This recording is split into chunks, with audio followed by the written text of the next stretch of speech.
Muy buenas noches, amigas y amigos todos que ven este programa todos los sábados y que me permiten ingresar a sus hogares en forma permanente. Muchísimas gracias por ello.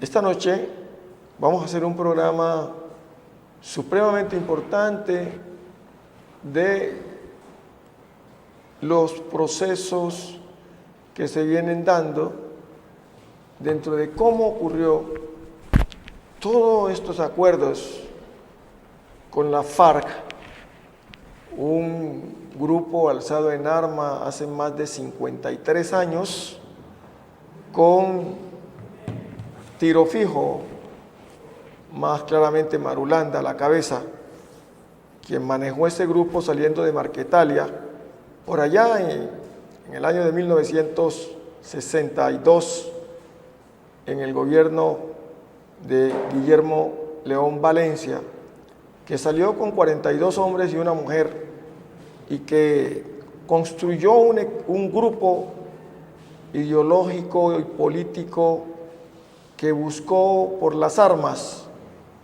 el llegar al poder y que llegó a tener en sus filas a más de 25, 30.000 hombres, se habla, entre hombres en armas y hombres obviamente en las ciudades.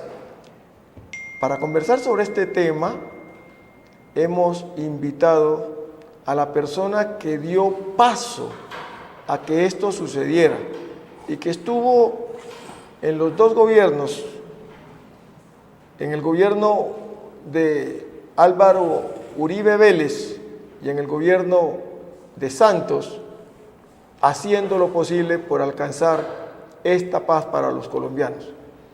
A esta persona se lo conoce como el hombre clave de la paz. Se trata del doctor Henry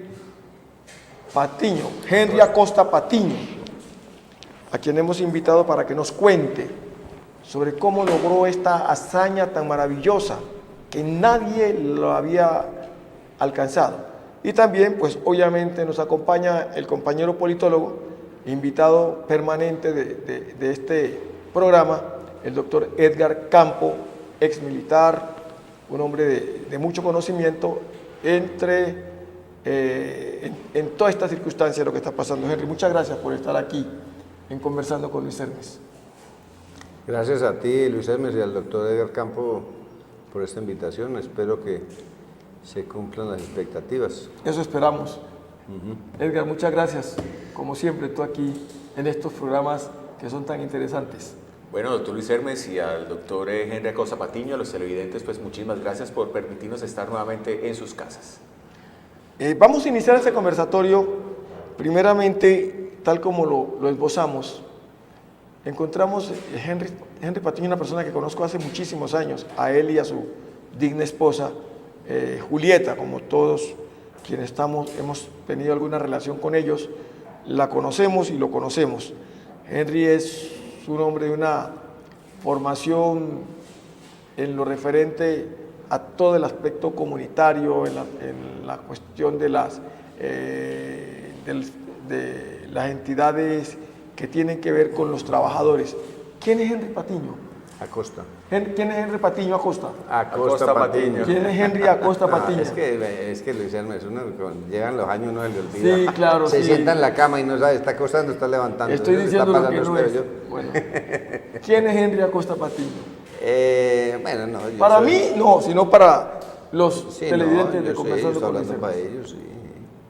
Estoy hablando para ellos.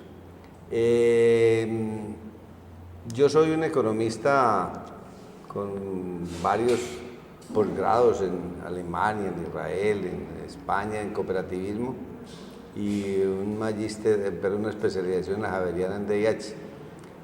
Nací en Génova, Quindío. Ahí hice mi primaria, mi bachillerato, terminé bachillerato en Calarcá. Soy del mismo pueblo, la vida me puso así, donde nació Pedro Antonio Marín Marín, quien después he conocido como Manuel Marulanda Vélez o Tiro Fijo. No lo conocí, ni allá, porque salió de 16 años de Génova. Yo no había nacido cuando él salió. Y en la guerrilla no lo conocí, por más que le pedí a los del secretariado que me llevaran. Marulanda era un hombre sumamente Reservado. desconfiado, y entonces no que desconfiara de uno, sino de los que lo estaban siguiendo a uno. Se le llaman la cola. Tiene cola, Henry tiene cola, entonces sí, y empecé este proceso, con Santos. Circunstancialmente estaba pensando mientras usted presentaba a Luis Hermes, el próximo lunes 6 de septiembre, hace 7 años, me reuní con el presidente Santos, el 6 de septiembre del año 2010, en el despacho de él en Casa Nariño, para analizar cómo se empezaba esto. Y él mandó un mensaje conmigo, fechado en septiembre 7, porque yo me vine a Cali, lo redacté, volví a Bogotá, y él lo revisó, y fue el mensaje que salió para las FARC, proponiéndole sentarse a construir la agenda para un posible diálogo. Ese era el mensaje. El mensaje iba dirigido a Alfonso Cano y a Pablo Catatumbo, obviamente a las FARC, pero a través de ellos dos. Y el mensaje tiene una cosa muy importante, dice que delega en su hermano Enrique y en Efraín Per, son los delegados, para que se reúnan con los delegados de las FARC. Y dice Juan Manuel Santos en su comunicación, pues verbal, porque yo le escribo, él no me entrega un mensaje escrito y no verbal. Me dice, Henry, dígales que si Alfonso Cano y Catatumbo van como delegados, yo también voy. Él, pues, el presidente Santos. A mí me gusta remarcar eso, porque eso significa el enorme compromiso que desde el inicio tenía Santos. Eso no se dio, obviamente ellos no fueron a los diálogos, entre otras cosas, porque hoy se está cumpliendo 6 años, de la muerte de Alfonso Cano, 4 de noviembre del 2011. Sí, 4 de noviembre. Entonces, Alfonso Cano no alcanzó a llegar sí alcanzó a las exploratorias, se terminaron las exploratorias. Pero bueno, así empezó. Pero hay una cosa muy importante. ¿Cómo es que Henry Acosta logra un contacto con la FARC, que era tan difícil, como usted mismo lo está diciendo? Pues yo no sé si era difícil o qué. ¿Cómo logró ese contacto? Yo en el año 99 me contrata el Fondo de Solidaridad del Valle para buscar unos recursos para replicar unos proyectos. El Fondo de Solidaridad pertenecía a la Fundación Carvajal. Me contratan para buscar unos recursos. Yo trabajaba en Naciones Unidas, en la FAO, en la OIT, años en el exterior, y todavía sé, pero ya esas son experticias que se van perdiendo, cómo conseguir recursos de donación o a fondo perdido, como se quiera llamar. Entonces me contratan y me dicen que ojalá para replicar un proyecto que había arriba en Barragán, en Alto Barragán. Tuluá. Sí, Tuluá arriba, es un proyecto que tenía la OIM con ellos y que se llamaba un proyecto de retención de desplazados, se llama así, un nombre como feo, pero es retenerlos a través de apoyos económicos para que siembren y cultiven, y porque los desplazamientos no son solamente por razones militares, sino económicas, sociales, familiares. Claro. Entonces yo me voy solo en el carro, ya llegando a Santa Lucía, todavía no logro entender por qué me fui por la Ramada. Aunque conozca las vías sabe que me fui por la más complicada, por la Ramada subí a Santa Lucía que allá muy cerquita de Barragán. Y llegando a Santa Lucía, un grupo ya en la primer calle, en plena Santa Lucía, me para un grupo armado, camuflado, yo creí que era el ejército, nunca había visto, era la guerrilla. Se disculpa, mi señor, camine y hablemos con el camarada, y me llevan rápidamente aquí a la Hacienda San Luis, ahí existe camino de Santa Lucía, Alto Italia, y ahí me encuentro con Catatumbo, a quien no conocía. Bien, estaba de civil, y nos sentamos a hablar, 9:30 de la mañana. A las 11 de la noche, Pablo y yo seguíamos hablando de política y de historia. Así conocí a las FARC, y así empezamos con eso. Bueno, me dicen que sigo yo en el tema de las preguntas, pero doctor Acosta, yo particularmente he sido muy crítico del proceso de paz y en particular de esta etapa actual que estamos viviendo los colombianos. ¿Hasta dónde usted, desde el primer momento, sabía que todo esto podía desembocar en la situación que estamos viviendo hoy? ¿O su labor importante fue hacer el acercamiento para que las dos partes se sentaran a conversar? No, ni uno ni el otro. Pues así como bola de cristal para saber que iba a terminar esto, ni un brujo se hubiera imaginado que esto iba a terminar así. Y tampoco era, siéntense, y hasta luego. No, yo fui y sigo siendo facilitador. De hecho, tengo cita con el presidente Santos el próximo martes a las 3 de la tarde. Esta semana me puso un mensaje a través de Enrique Ribeira, el secretario privado, que fuera. Después de 8 años de intentar con el Álvaro Uribe Vélez del acuerdo humanitario, y Álvaro Uribe ha propuesto el 5 de marzo del 2010, propuso, pues está la carta de Fran Per, autorizada por él, proponiéndole a las FARC sentarse a negociar el conflicto interno. Eso se propuso hacerlo en el Brasil. 5 de marzo del año 2010, faltaban 2 meses para las elecciones, la primera vuelta. Fue muy tarde, pero lo hizo. Es decir, el presidente Álvaro Uribe, nos hemos sentado después de eso, y él sabe que es así, él lo propuso, pero la propuesta de Álvaro Uribe era doctor Edgar, era muy simple, siempre fue. Él y yo terminamos, hablé 31 veces con Álvaro Uribe Vélez en los 8 años. Entonces él siempre terminaba, me decía: Henry, yo no me voy a sentar a negociar ninguna causas políticas, sociales y económicas como usted me dice que ellos quieren, del conflicto. ¿Cuál conflicto? Ellos son unos terroristas. Yo lo que necesito es que ellos se rindan, me entreguen esos fierros y listo. Eso no necesitamos un mes para eso, en 3 días hacemos eso. Es decir, el presidente Álvaro Uribe, yo puedo contar anécdotas, todas conversaciones que tuve con él, y él siempre, una conversación muy coloquial, por cierto. Yo me encuentro con Álvaro Uribe, me encontramos a veces en las salas VIP de los aeropuertos, y me saluda: Henry querido, ¿cómo le va? ¿Qué es de Julieta? Entonces, muy coloquiales, pero él no aceptaba eso. Después de toda esa experiencia, yo le escribo una carta a Juan Manuel Santos, fechada julio 12 del 2010. Él era presidente electo, mas no posesionado aún, y le escribo una carta proponiéndole lo que siempre le había, los mensajes que yo había traído de las FARC a Álvaro Uribe, pues en esta vez se los escribo, una carta de unas 3 páginas a Juan Manuel Santos. Y él, cuando se posesiona, me llama para la reunión que les conté ahora, que tuve el 6 de septiembre del año 2010. Pero usted tuvo muchas conversaciones con Álvaro Uribe e inclusive con su comisionado en esa época, Luis Carlos Restrepo, Luis Carlos Restrepo, inclusive en YouTube encuentra algunas conversaciones cifradas que ustedes tenían, algo que hablaban sobre Holanda y no sé qué, y todas estas cosas. No eran tan cifradas, no. Me imagino que estaban encaminadas a buscar esos acuerdos. ¿Y por qué en alguna de esas conversaciones el presidente, usted dice que el presidente le dice que ya habló con Sarkozy para que esos muchachos se vayan para allá, una especie de destierro? Eso fue en junio 16 del 2006. Eso fue una reunión que tuve con el presidente Santos aquí en el Hotel Intercontinental de Cali, con él, con Luis Carlos Restrepo y con Julieta. El presidente insistió en que fuera Julieta a la reunión. Julieta a veces me acompañaba con él o con Santos y con la guerrilla arriba en el monte. Y insistió mucho porque en el año 2006, después de llevar 4 años hablando con él, Uribe me manda a llamar, y me dice: te una reunión, nos reunimos tipo 11:30 de la noche en la suite presidencial del Hotel Intercontinental de Cali. Y hace un poco de preguntas. La reunión terminó a las 2:15 de la mañana. Luis Carlos Restrepo, 2:15 de la mañana. Luis Carlos Restrepo me dice: Henry, ¿sabe por qué insistió tanto en que vinieras con Julieta? Porque él quería estar seguro que ustedes realmente hablaban con las FARC y con Pablo Catatumbo. Y pero no puede ser posible. Después de tantos mensajes, después de tantas idas y venir y todo eso, ¿cómo está dando? Sí, Henry, así fue. Eso me lo dijo la misma noche, cuando íbamos camino a la ascensor. Sí. Pero hoy en día, doctor Acosta, y obviamente gran parte del país agradece sus buenos oficios para el plan de paz.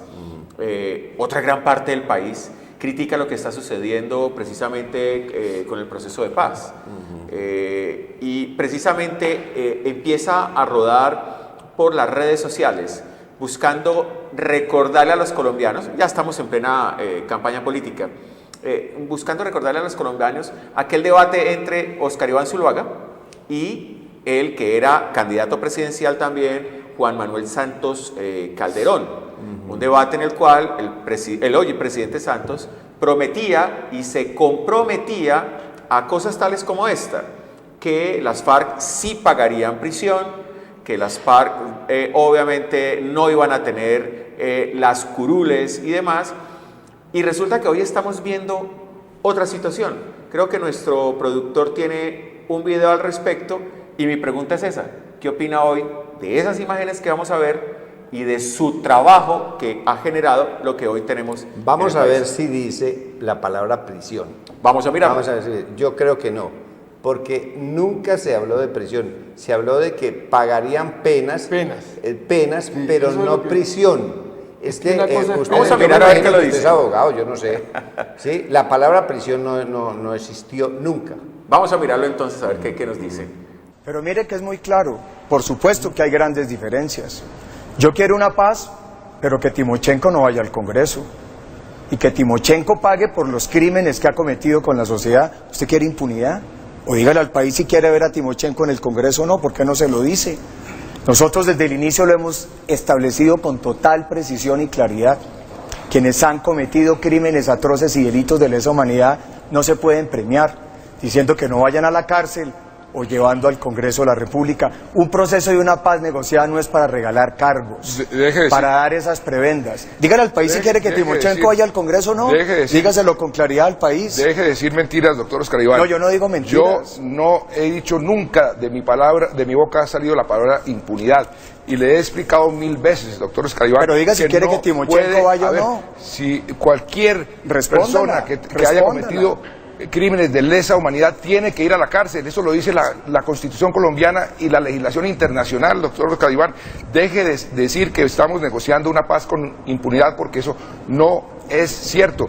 Y lo que sucedió este fin de semana, usted se dio cuenta, es la prueba, está comprobándose que no hay impunidad, no puede haber impunidad. Entonces deje de acusar, no solamente que estamos negociando la paz con impunidad, sino toda esa sartal de mentiras que han dicho sobre este proceso para envenenar el proceso, para que el proceso genere dudas entre los colombianos, un proceso que además, no se les olvide a los colombianos, van a poder ustedes ratificar mediante su voto todo lo que ahí se acuerde, y estamos muy cerca de lograr esa paz, que es el gran cambio en este país. Bueno, doctor Henry Acosta Patiño, sí, soy abogado. El señor presidente no dice prisión, dice cárcel. Listo, sinónimo y demás. Ese es un tema muy sensible para la sociedad, porque gran parte de los colombianos, voy a hablar por mí, nos sentimos ahí traicionados. Pero yo antes de que hable Henry, yo tengo que decir también como abogado, y lo dijo Henry, no hablo de prisión, sino de que tienen que pagar las penas. La cárcel no necesariamente es que esté la gente encerrada con barrotes rejas y con barrotes, eso no es cárcel, necesariamente. Y sí van a pagar cárcel, como lo dijo el presidente, perfectamente. La paz con los alzados en armas en ningún país, y usted lo sabe muy bien, se hace si no hay rendición, y no la ha habido, sino a través de unos acuerdos. Y los acuerdos lo que permiten es justamente la posibilidad de que quienes empuñaron las armas en contra del Estado tengan la posibilidad de salir a hacer política. Y aquí se ha dicho que ellos sí tienen que pagar cárcel. Una cárcel que pagarían de acuerdo a la presentación que deben hacerle a una justicia penal especial. Y allí tendrán que confesar sus delitos. ¿Por qué? Porque lo que se busca en los casos particulares y concretos de quienes se han alzado en armas es buscar una justicia transicional, una justicia especial que se aplica específicamente para casos como el de la FARC, y puede aplicarse con el ELN, porque son movimientos alzados en armas. Y entonces esta justicia, que es una justicia transicional, tiene que llevar todo lo que tiene que ver con justicia, reconocimiento de que cometieron el delito, no volverlo a cometer, todo lo que tiene que ver en estos casos. Y perdón, doctor, y además, que le interrumpa. la cárcel está comprendida entre 5 y 8 años, y quienes no confiesen sus delitos, crímenes de lesa humanidad, hasta 20 años. Sí, Entonces, pero el tema ¿cuál es? Y qué bueno que se genere el debate. El tema es que no hemos recibido todavía información de los miembros de las FARC sobre su efectivo arrepentimiento, su garantía de no repetición y adicionalmente ya tenemos a quien es su máximo líder como candidato presidencial. Y en estos días empezó a circular también en las redes sociales 26 páginas de sus antecedentes disciplinarios con 460 años de condenas a prisión. Eso le molesta a la gente y eso me molesta a mí como colombiano. Pero bueno, el tema no era eso con Henry Acosta, era otro tema. Ese tema me parece muy importante que lo debemos de tratar en otro debate grandísimo y me parece muy bien que lo tratemos desde otro enfoque particular. Aquí lo que queríamos conocer es cómo Henry Acosta logró, por ejemplo, poner de acuerdo al Estado y a la FARC. Es que yo le quiero poner el cascabel al gato. No le ponga cascabel al gato. No, si el gato soy yo, pues póngalo. Póngalo. Y yo le voy a responder. ¿Usted fue militar o no? Sí. Así lo presentaron, ¿cierto? Sí. ¿Y por qué orgullosamente no de la Fuerza Aérea no Colombiana. se quedó guerreando? Si sentía que ellos eran tan malos, ¿por qué no se quedó guerreando y se vino aquí a la vida fácil de civil? Bueno, primero no Es decir, es usted la tiene vida que ser fácil. coherente, Sí, tiene sí, que ser sí. coherente. Claro, soy si coherente. le gusta la guerra, de haberse quedado guerreando. No necesariamente al militar le gusta la guerra. ¿Y Y entonces? es por una razón, porque al primero que matan es al militar. Por eso, entonces, ¿para qué Entonces, meten? no necesariamente al militar le gusta la guerra. Y segundo, hoy en día, para el cuerpo de militar del país, tanto en servicio activo como en uso de buen retiro y demás, la mayor afrenta del Estado colombiano es sentir que precisamente el otrora enemigo del Estado colombiano tiene más garantías que las mismas personas que estaban defendiendo al Estado colombiano, la legitimidad, las instituciones y el orden público. Claro, las guerrillas estaban por fuera de la ley. Pero yo vuelvo a repetir, Yo me reuní con el general doctor Barrero, Campo. comandante de la Fuerza Militar, y no dijo lo que usted me dice. Ese no es el debate que estamos haciendo, pero yo sí quiero que hagamos ese debate, Pero es bueno hacerlo. pero no aquí ahorita, porque yo quiero que los televidentes nuestros conozcan qué fue lo que hizo Henry. Por ejemplo, lo que estoy diciendo, cómo logró Henry Acosta, cuando después de más de 53 años de lucha, de confrontación armada entre un grupo insurgente y el Estado, de haber hecho lo de Tlaxcala, de haber hecho tantas intenciones, tantos intentos para alcanzar la paz o para buscar una paz negociada como esta de la que estamos hablando, no se había logrado, no se encontraba una persona, un articulador, que fuera la persona clave que pudiera ese hilo tan delgadito de unir a estos dos sectores en contienda. ¿Cómo logró Henry Acosta, por ejemplo, generar esa confianza? Esa es la filigrana. No, eso no es algo que uno se proponga. Yo, la pregunta me la han hecho muchas veces. Yo conozco a Pablo es un mes de octubre del año 99 y no lo conocía. Yo soy economista político de la Universidad Nacional. Sabía, pues por la lectura y todo eso, la existencia de él, pero no lo conocía. La vida me fue poniendo, ese día no hablamos de paz, hablamos de historia, de política, de cosas de eso. Y seguí yendo y hablábamos de eso. Yo comienzo a hablar de paz, no de paz tampoco, de acuerdo humanitario, en mayo del año 2002. 15 años atrás. No, 2002. Sí, 15 años atrás, sí. Es decir, después de haber conocido a Pablo 3 años después, yo comienzo a hablar de paz con ellos, de acuerdo humanitario, por la situación de los diputados, porque cae el hijo de un amigo mío, de Carlos Barragán, entre los diputados, y entonces, bueno, es un episodio largo. Yo llamo a Carlos y Carlos llama a Luis Carlos Restrepo viene a Cali, nos juntamos, Luis Carlos Restrepo llama a Uribe, presidente Uribe, y yo conocí al presidente Uribe, habíamos sido amigos en el año 98, me lo presentó Ernesto Samper Pizano, de quien era y sigo siendo muy amigo. Yo sigo siempre el Partido Liberal, además aprovecho para decirle, sigo siendo. De hecho, me han ofrecido algunas cosas ahora para la campaña, que yo sea cualquier cosa no he sido del polo del Partido Comunista, eso lo quiero aclarar porque hay veces que dicen, no, es que se reunía con ellos porque no. Porque era yo he sido afecto o alguna cosa he sido del así. Partido Liberal, a mí me pone una búsqueda de conocer un proyecto en la que me encuentra con ellos. Entonces, ahí voy, voy conversando y en mayo, cuando ya se da, en abril se produce el secuestro de los diputados, y en mayo yo me llevo a Carlos Barragán a hablar con Catatumbo, a veces sueltan a Luis Carlos, al hermano, al hijo, a Carlos Alberto. Y ahí se dan algunas cosas, hablo con Luis Carlos Restrepo aquí personalmente él viene, llama a Álvaro Uribe por teléfono, yo paso, hablo con el doctor Uribe, y él se acuerda, sí, Henry, ustedes nos conocimos cuando era por Poder Popular.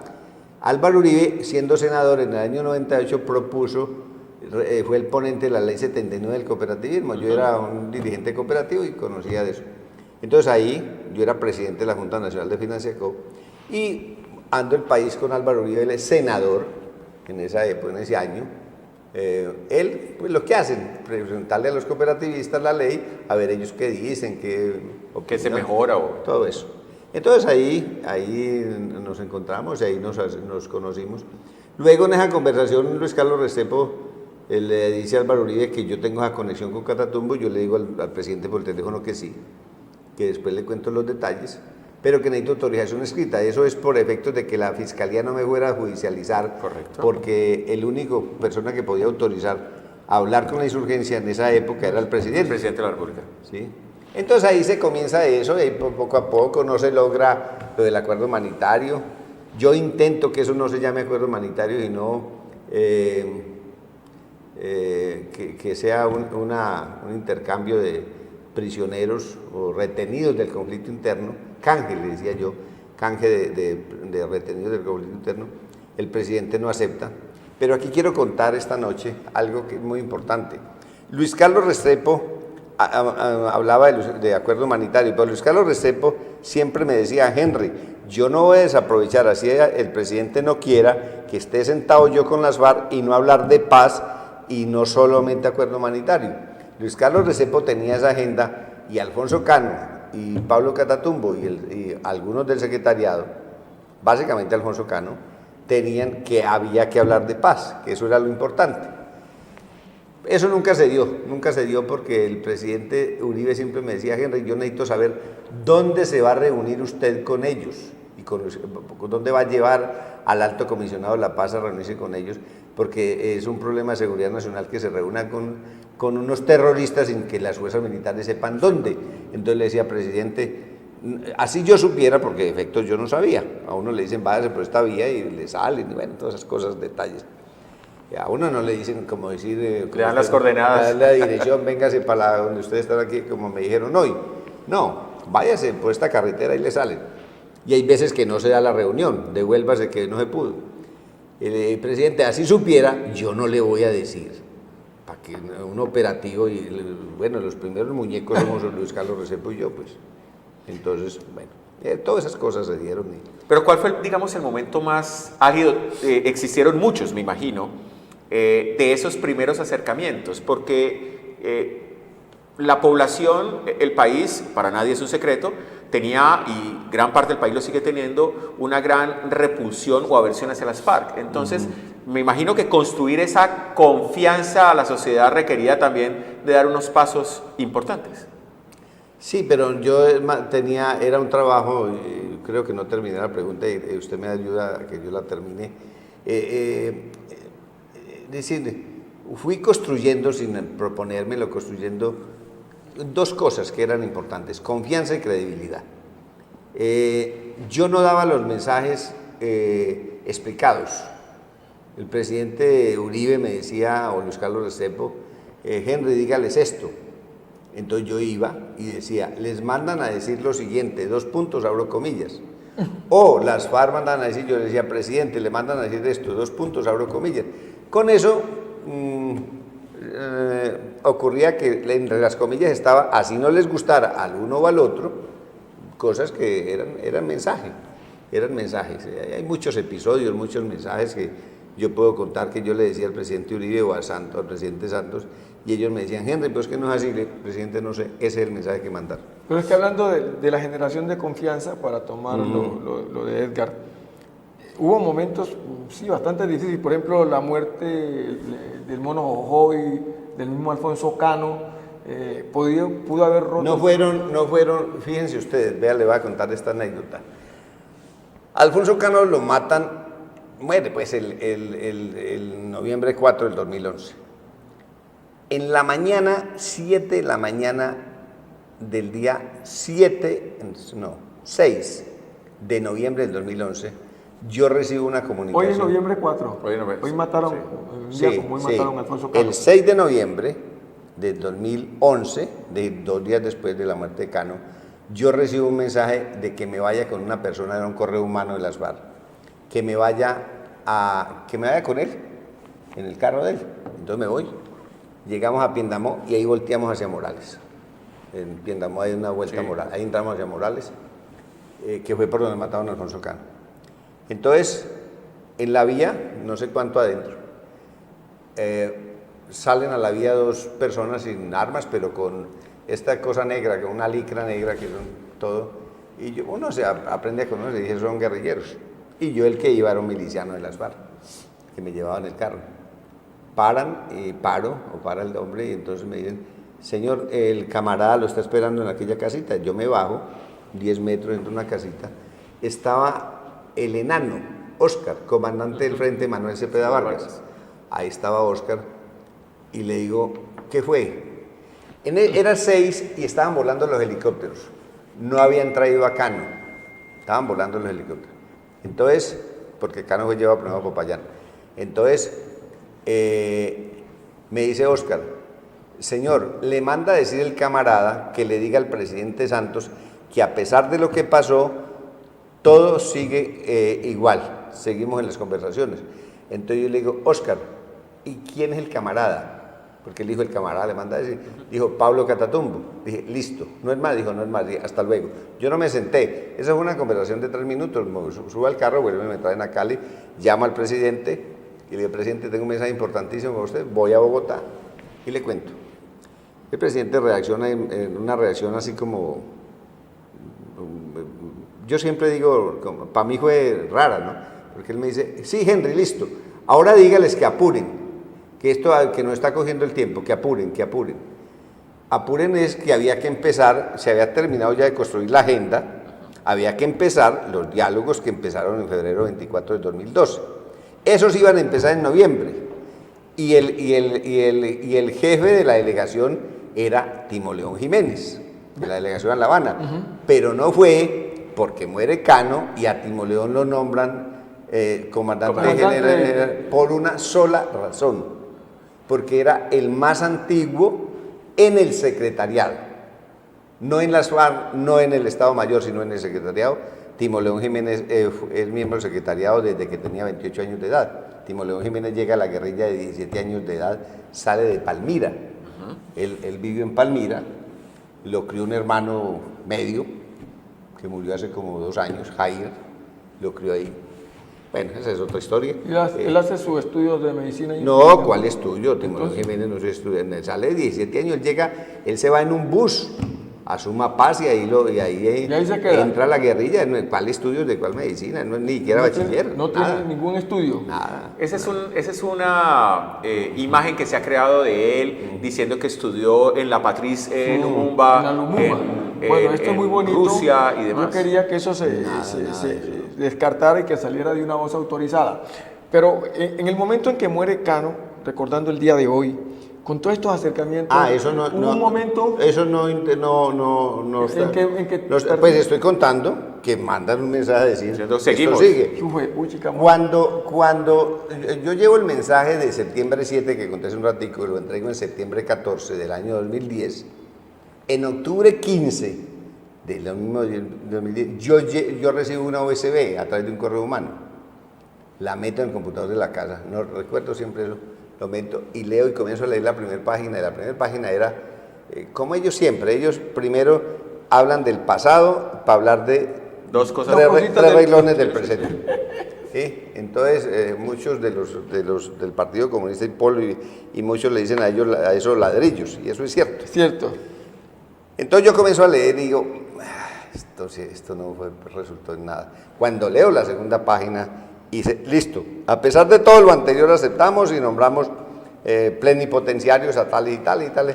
Yo pego el grito y Julieta sube, Julieta la llama al presidente Santos Dulcinea, que porque yo soy el Quijote de la Paz. Claro que un día usted Julieta le le dice dijo, Sancho Panza. Julieta le dijo que yo no era el Quijote y no Sancho Panza por la barriga.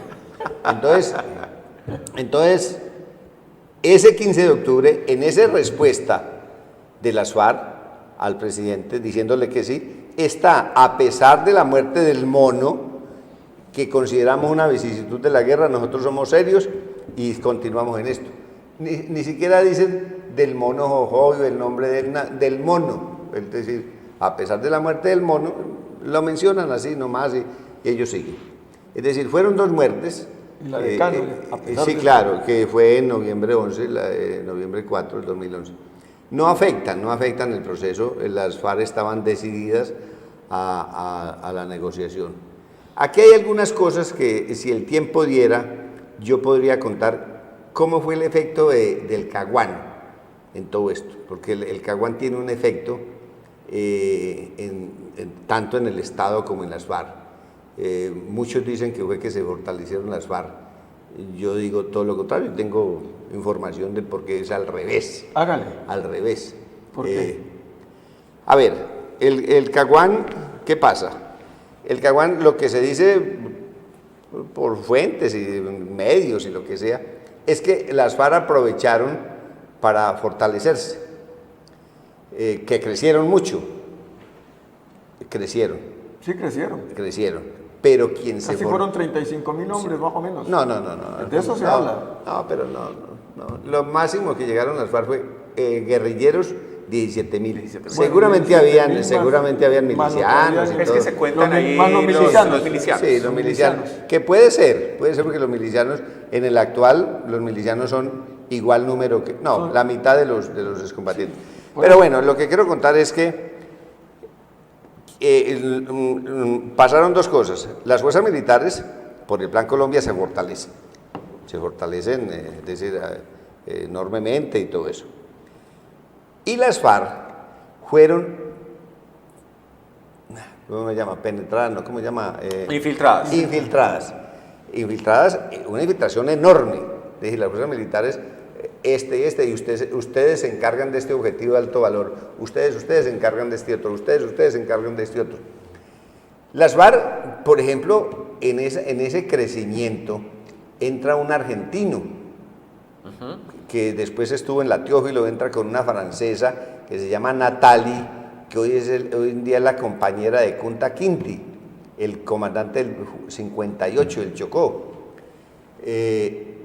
Esa francesa, bueno, entran mucha gente, Y pero vienen los mucho. chilenos también. Mucho, o había brasileros, Sí, había argentinos, había uruguayos, había de todo. Sí. Entonces, se infiltran. Ese es lo que yo he hablado con algunos del secretario del Estado Mayor, es el punto de inflexión negativo de las FARC, porque fueron infiltrados, algunos de ellos murieron, de los infiltrados, Sí. murieron en combate, otros se convencieron de que, hombre, esto no era lo que me han contado, eso no sé qué, se quedaron, eso es como el número mínimo, pero otros cumplieron su misión, esto y esto así. Esto que estoy contando aquí, me lo contó personalmente un excomandante general del ejército. No puedo decir el nombre, pero No, sí, obviamente. Esto me dijo, esto y esto es así. Ahora que hablo de excomandante, yo hablé con el general Barrero cuando fue comandante general de las fuerzas militares. ¿Y sabe qué me dijo el general Barrero? Hoy puedo contar. Henry, usted en el club militar, En Bogotá. delante del coronel Ariza, en Bogotá. Me dijo, usted puede ayudarnos a que los militares queden en lo que se va a hacer la justicia para la guerrilla, queden como ellos van a quedar, siendo juzgados en igual condición. Le dije, general, yo propuse, y lo propuse por escrito, un punto final constitucional para todos, guerrilla, militares, políticos, terceros, todo eso, que no quede culebra viva. El presidente Santos me lo aceptó en el primero, pero lo puso en consulta de un asesor inglés, y Son ese imposibles. asesor inglés le dijo, no. Son no. imposibles. Es como el plebiscito. El plebiscito se le dijo, presidente, no lo haga. eso. El plebiscito no sale de la mesa. El plebiscito es una decisión del presidente. Claro. No salió de la mesa, fue una decisión de él. Y entonces se le dijo, no lo haga. Bueno, Yo quiero contar incluso por qué lo del punto final no es procedente. Recordemos la situación de la Argentina, la dictadura argentina con los generales, por ejemplo, Videla, Viola y demás. En el gobierno del presidente Menem se firman las leyes de punto final. Sí.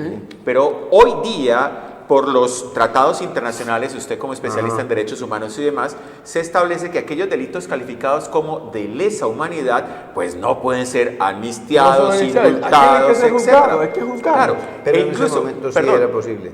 Pero la Corte Penal Internacional se abroga esa competencia, obviamente Sí. en defensa de la humanidad. Por eso, Pero hablar de siempre punto y final cuando- ahí siempre era y cuando imposible. No, haya, pero no en haya el- juzgamiento, no se haga Por los juzgamiento. estados. El Por eso, siempre pero y cuando poner el punto Estado no final haga es decir, juzgamiento.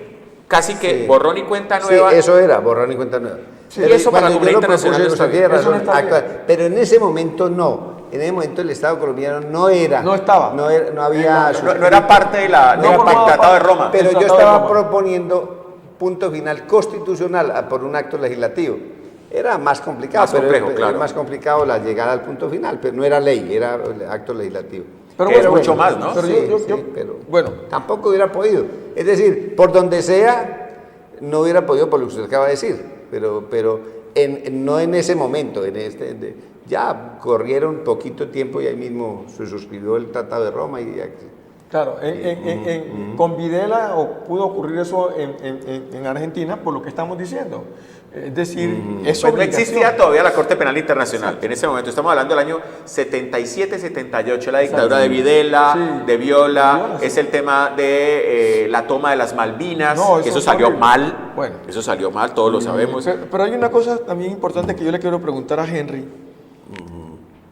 Uno no entiende cómo el presidente Uribe, ¿por qué el presidente Uribe no pudo hacer la paz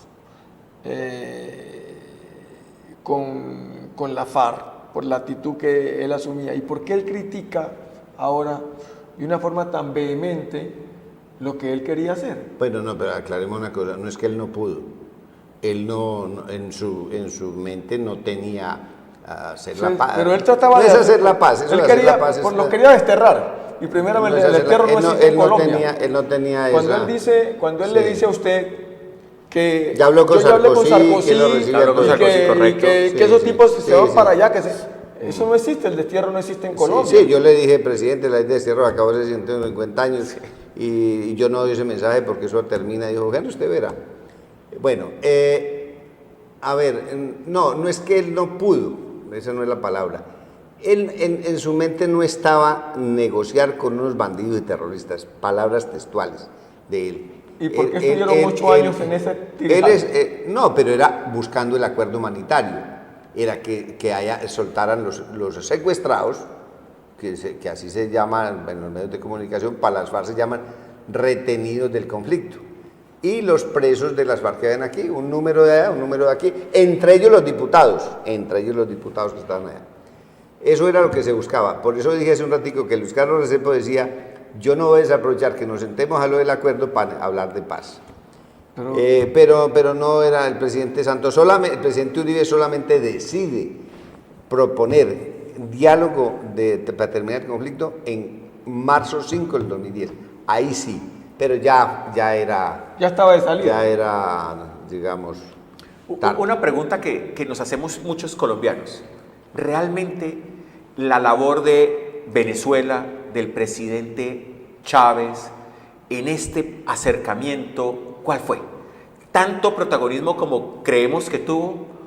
La guerrilla, utilicemos un término coloquial de los muchachos, sí le copiaba a Chávez. Si no hubiese estado Chávez, sino por ejemplo el presidente actual Maduro, ¿qué cree que hubiera podido pasar? Y no estamos hablando de la bolita de cristal. No, yo no sé si hubiera estado Maduro, yo hablo de cómo De fue Chávez. Chávez, sí, Chávez, porque lo hipotético no sé cómo era. No, la labor de Chávez fue muy importante, demasiado importante. Hay algo, las FARC pueden negar, mañana me puede llamar el mismo secretariado y decir, te oímos hablar en tal canal y vos dijiste tal cosa, pero va a decir, la gran mayoría de los comandantes vivían en Venezuela. ¿Bien qué? Vivían en Pero es Venezuela. que ese era un secreto a voces. No, pero estoy contando vivían en Venezuela. Es decir, el primer comandante de nivel que sale, no de nivel, el primer comandante que sale de aquí de Colombia hacia La Habana es Pablo Catatumbo, que sube del Naya al despunte aquí en Buenos Aires arriba y baja, y en un helicóptero en el Roble arriba lo bajan al aeropuerto y ahí van a La Habana con escala técnica en San Andrés y Providencia.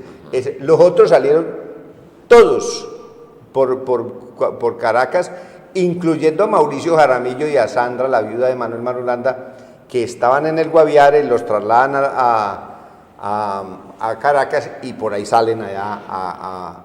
Todos salieron, e incluso hubo un momento en que el presidente Uribe me dijo: Henry, yo le voy a pedir, eso fue en el año 2007, le voy a pedir a usted que se retire de la labor de facilitación, porque voy a pedirle el favor al presidente Hugo Chávez y a la senadora Piedad de Córdoba para que ellos hagan la facilitación, a ver si somos capaces de terminar esto. Y él le pide, eso dura 4 meses, eso termina en un zafarrancho. Yo le digo al presidente Uribe, digo: presidente, nómbrelos, usted va a nombrar un par de bulldozers. Cuando termina eso, el presidente me dice: Henry, usted tenía toda la razón. Ese fue un choque de egos. Sí, egos muy fuertes. Eso terminó en una... Porque, ¿sabe qué hizo Chávez? Chávez comenzó a buscar hablar personalmente con Marulanda. Y eso, claro, el presidente de una nación poderosa, Venezuela, en ese momento, ya pues es lo que todo el mundo sabe. Recuerden que Venezuela era hace 50 años la 4ª nación más poderosa del mundo. Total. Sí, claro. Bueno, pero vamos a hablar. Entonces, el error fue grande, es que Chávez comienza a buscar hablar personalmente con Marulanda. Y eso, para la manera de comportarse Marulanda, que era sumamente desconfiado en su seguridad. Marulanda muere de muerte natural en las montañas. A él no lo matan, nada, muere de muerte natural. Era por eso, era exageradamente desconfiado.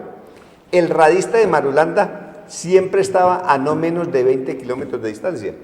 Y el que sepa como eso, usted sabe que el radista está al lado. Está al lado. Él lo tenía a 20 kilómetros y en la montaña 20 kilómetros es muy lejos. Mucha tierra. Muy lejos. Él venía, le daba a otro y ese otro le traía el mensaje a Marulanda. Marulanda escribía la respuesta a otra a través de estafetas, correcto. Correcto. Esa reunión de la que usted habla, eso nunca se dio porque se pretendía hacer en Llanos del Yarí. Sí. Participaban ahí el presidente Kirchner, el presidente Lula da Silva, el presidente Correa, el presidente Ortega. No estuvieron cerca. Pero era lo que se proponía. De hecho, esa información se obtiene obviamente en inteligencia militar luego de el ataque en Sucumbíos al campamento de Raúl Reyes, claro, que de ahí se sacan muchos correos y se empieza a mirar esa reunión en particular que se estaba haciendo en Llanos del Yarí, en cercanías pues del departamento el de ministro de Defensa del actual presidente. Era ministro de Defensa el El presidente presidente Uribe me dice: Henry, en 2 computadores estás, en el uno estás como el hombre del presidente y en otro como el hombre de Catatumbo. ¿Y a dónde estoy como el del presidente? Yo, en el de Reyes. Y el de Catatumbo, el de Iván Ríos. Iván Ríos fue Iván el que... Ríos. El que le El cortaba que le cortó la mano, sí, en sí, ese sí. computador yo aparecía como el hombre de Catatumbo, ¿cierto? Y seguramente muchos otros, pero eso me lo contó el presidente Uribe y dijo: Henry, ahí estás, pero como no sabemos qué haces, tranquilo.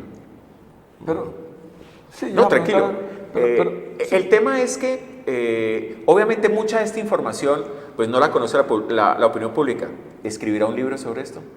Yo escribí un libro, sí, mucho de lo que estoy diciendo lo escribí.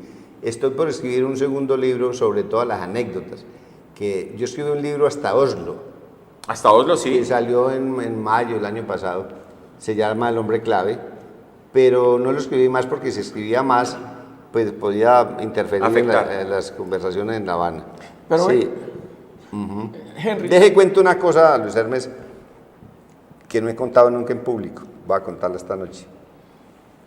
Mauricio Jaramillo y Sandra, la viuda de Manuel Marulanda, lo recogen en un helicóptero en el llanuras del Guaviare y lo llevan a San José del Guaviare, ahí los suben en un avión y aterriza ese avión en Caracas. ¿Maiquetía? En Caracas. Y Chávez no le podía decir a todos en el aeropuerto: es que vienen ahí 2 de las FARC. Yo siempre tuve información de la Cruz Roja Internacional de que Mauricio Jaramillo y Sandra habían salido con pasaportes de Noruega. Pero cuando yo escribí el libro, yo no podía escribir eso porque yo tenía la información de la Cruz Roja Internacional, pero como siempre también yo era desconfiado porque a veces le dicen a una cosa y resulta que no es así. Cuando ya me encontré con Mauricio Jaramillo, que ya viene a la ciudad, a Bogotá y todo eso, me encuentro con él y le pregunté, Mauricio, hablamos un momentico, digo, esto y esto del pasaporte, digo, sí, hombre, nosotros salimos como noruegos. Como noruegos. Pero eso hacía parte de la facilitación. Sí, claro, pero ellos, imagínense que el Sergio Jaramillo le decía a la Cruz Roja Internacional, denles pasaporte azul, para que salgan como Naciones Unidas. Ellos no son de aquí. De Naciones Unidas. No son. Entonces el Cruz Roja le decía a Jaramillo, denles pasaporte colombiano. No, ellos están por fuera de la ley. Entonces ahí es donde aparece Noruega y dice, me la juego. Y se fueron como ciudadanos noruegos. Eso es, mejor dicho, para mí ese es uno de los actos, puede que sea una anécdota, pero es muy importante. Pero es una decisión, la verdad, tiene mucho peso. Y desde el punto de vista de valor histórico, si esos pasaportes, todavía se conservan, son de museo. Sí, claro, son de museo. Sí. Porque hay que ver allí la incidencia internacional. La verdadera facilitación del gobierno de Noruega. Al concederle la nacionalidad a unas personas que están por fuera. No tanto concederle la nacionalidad, porque ese es un documento de viaje. Pero Colombia lo ha hecho. Pero de todas maneras es concederle, comillas, concederle la nacionalidad. Es darle un respaldo, Luis Hermes. Se invierte. Pero es darle un respaldo. Porque se inviste la persona de la nacionalidad de ese país. Y le quiero contradecir con todo respeto. Y le voy a poner un ejemplo en el caso colombiano, con el pueblo palestino. Colombia fue de los pocos países del mundo que le dio documento de viaje a los palestinos recién se creó el Estado de Israel. Sí. Y muchos de ellos viven aquí en Cali. Claro, lógico. ¿Ya? Pero eso no quiere decir que les hayamos dado la nacionalidad colombiana. No estoy diciendo, se inviste. Ya que mencionan a los palestinos, es una ya que mencionan a los palestinos, ya que lo mencionan, usted recuerda que Yasser Arafat fue a las Naciones Unidas con el revólver en la cintura. Sí. En Naciones Unidas, con el revólver en la cintura. Claro. No era un arma pues que fuera más, pero llevaba un arma de la OLP, Organización para la Liberación de Palestina. Oiga, yo le iba a preguntar sobre lo que ha pasado con las zonas, que ya no son zonas veredales. Las veredales. Pero ya no ha pasado nada. ¿Qué ha pasado con esta gente que está que se ha fugado de las zonas de concentración? Y se nos acabó el tiempo. No se ha fugado. Bueno, no se ha fugado porque no hay zonas, no se ha fugado. Pero ellos pueden estar ahí. Están en el aire. Están en el aire. ¿Dónde diablos están? Algunos se fueron a hacer lo que hicieron 50 años, o 20 años, o 10 años. O ¿Otra vez? A dar bala. Claro que eso estaba dentro de las posibilidades. Sí, claro, un porcentaje. No, es porque si tuviéramos tiempo, les contaba por qué la reincorporación no se hizo. Eso va a ser... No se hizo la reincorporación. Otro programa si nos invitan. Bueno. Eso va a ser tema de otro programa. Se acabó la conversación. Bueno, se acabó. Bueno. Muchas gracias. Bueno, muchas gracias. Muchas gracias. Henry, por estar aquí en este programa. Muchas gracias, Edgar, por estar acá. Gracias por invitarme nuevamente. Y así como el doctor Henry dijo que era liberal y que yo pude aparecer como extrema derecha, quiero contar una anécdota. En estos días me hice un test de una universidad española, un test político. Y, oh sorpresa, yo pensé que era de extrema derecha y resulté de centro, levemente tirado a la izquierda. Así es que... Sí, o sea, para el espectro político español estoy más cerca del PSOE, que sería el Partido Socialista Obrero Español, que del PP. Pero usted está más cerca del PP en su corazón. Y de la derecha, usted está más a la derecha. Y entonces aquí hay dos cosas, terminamos. Otro programa que hay que hacer con Henry Acosta, si nos lo permite, y uno que tenemos que hacer contigo sobre todo lo que está aconteciendo ahorita. Y otro invitado. Hemos llegado al final de este programa. Henry, ha sido muy agradable pues compartir contigo, y amiga y amigo. Señor padre de familia, señor madre de familia, si usted no sabe dónde está su hijo, dónde se encuentra, qué está haciendo, empiece a preocuparse. Porque por no saber dónde están sus hijos, se está perdiendo la juventud. En este momento, a esta hora, usted, señor padre, hombre Henry, no moleste. Usted, señor padre de familia, señora madre de familia, ¿sabe dónde se encuentra su hijo, su hija? Muy buenas noches y hasta el próximo sábado. Y antes de despedirnos, un saludo muy cordial para la Julieta que tanto aprecio. Gracias.